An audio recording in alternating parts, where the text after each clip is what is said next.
Welcome to the MVS MIDI rules. I'm gonna be showing you now how these two guys, the HERCULES MK2 and the BCD3000, we're gonna work together. It's pretty much the same way as the Pioneer CDJ-1000.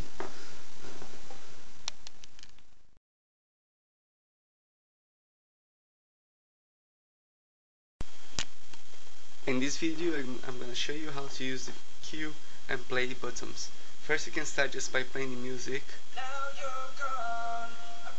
and you can pause the music again, and you can play the music again, and I can just return back to the cue point by pressing Q and play again, or I can play cue and pause together.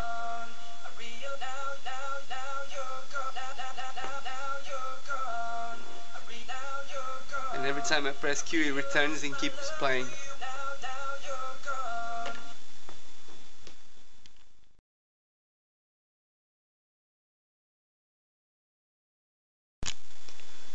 This video is gonna show how to search inside the track.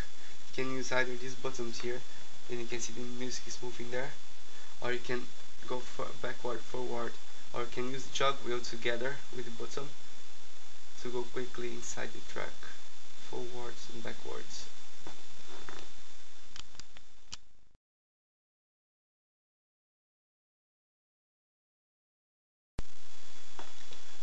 By turning on the crossfader play function, every time I move the crossfader to the left side, deck B stops to play, deck A starts to play.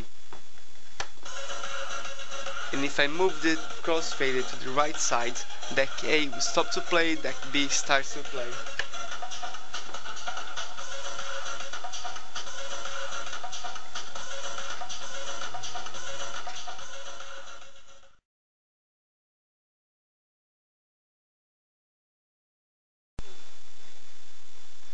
By pressing shift and then moving the crossfader, I can adjust the crossfader curve to very short or very smooth.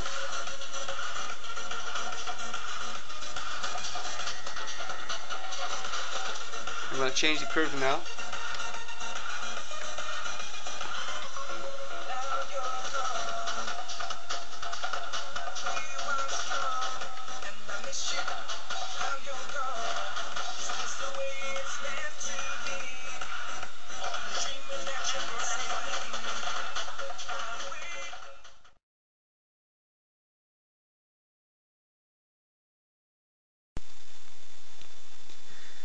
These are the pitch controls. If the music is playing there, I can control it here, and I can reset it by pressing shift, and then pitch control is going to reset it.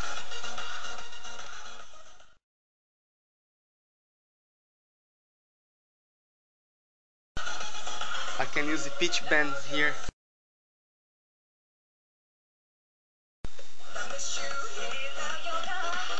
Or I can still use the pitch bend from the jog wheel.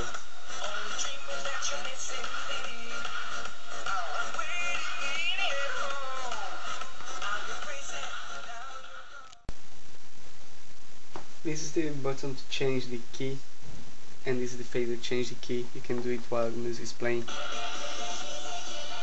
Just change the key without changing the speed of the music.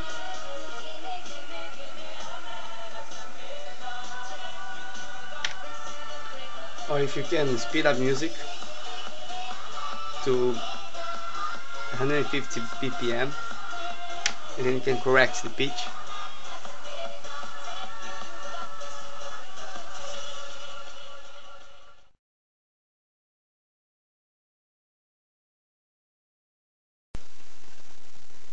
I'm gonna be using now these two buttons here to synchronize the two tracks. So once one is playing and the other is playing too,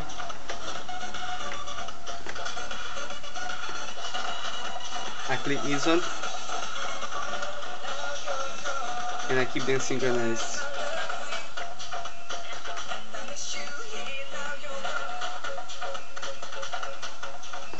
And I can also reset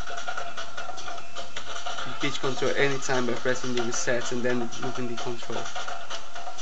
And I can lock the two tracks together by pressing shift and then the master.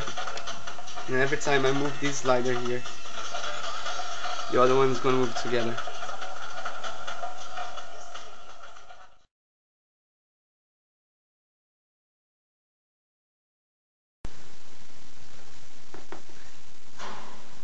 This button here, this is gonna simulate the platter hold, and this one is gonna do the scratch mode. So once the music is playing, if I just move the jog wheel, it's gonna do the pitch bend. If I activate the scratch mode,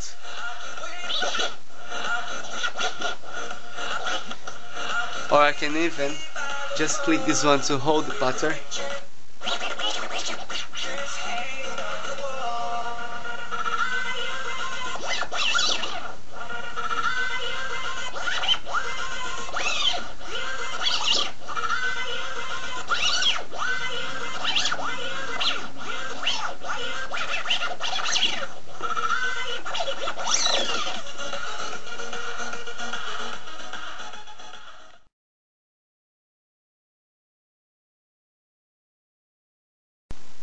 The cue points, they work like this. First, find the place in the track.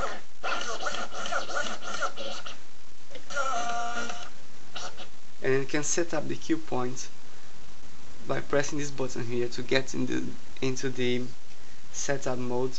And then you press the button here, so it's gonna be set up. The cue points there. So if I want to jump to the cue point, I jump to previous to next cue point, and while the music is playing,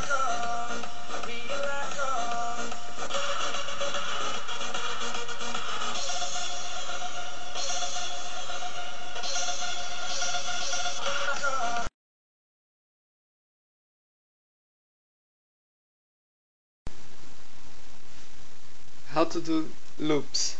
Once the music is playing, I have two options. One is to create the loops manually by pressing loop in and loop out and reloop, or I can just jump to the size loop 1, 2, 4 and 8. So put the music to play, and I'm going to set up a loop from here, in and out.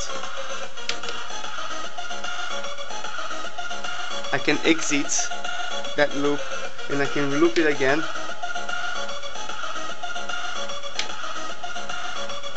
Or I can make size loops 1, 2, 4, 8.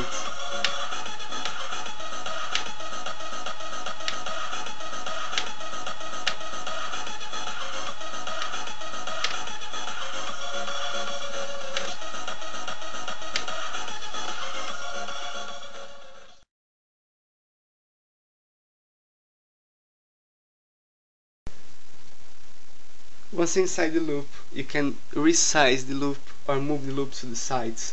So if I am the loop here, I can change the beginning of the loop by pressing this button here. I can change the end of the loop by pressing this button here. So I'm going to first change the beginning of the loop. That's going to be blinking. And you can use now this button to cut it in half. And you can use the jog wheels to adjust fine. And now I'm going to create the loop again, and I'm going to adjust the end of the loop.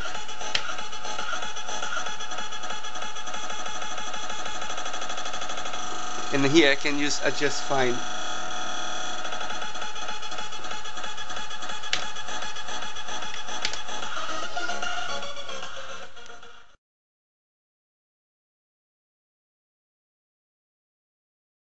And finally, the effects. Once the music is playing, you can activate the effects and control the effects using these buttons here.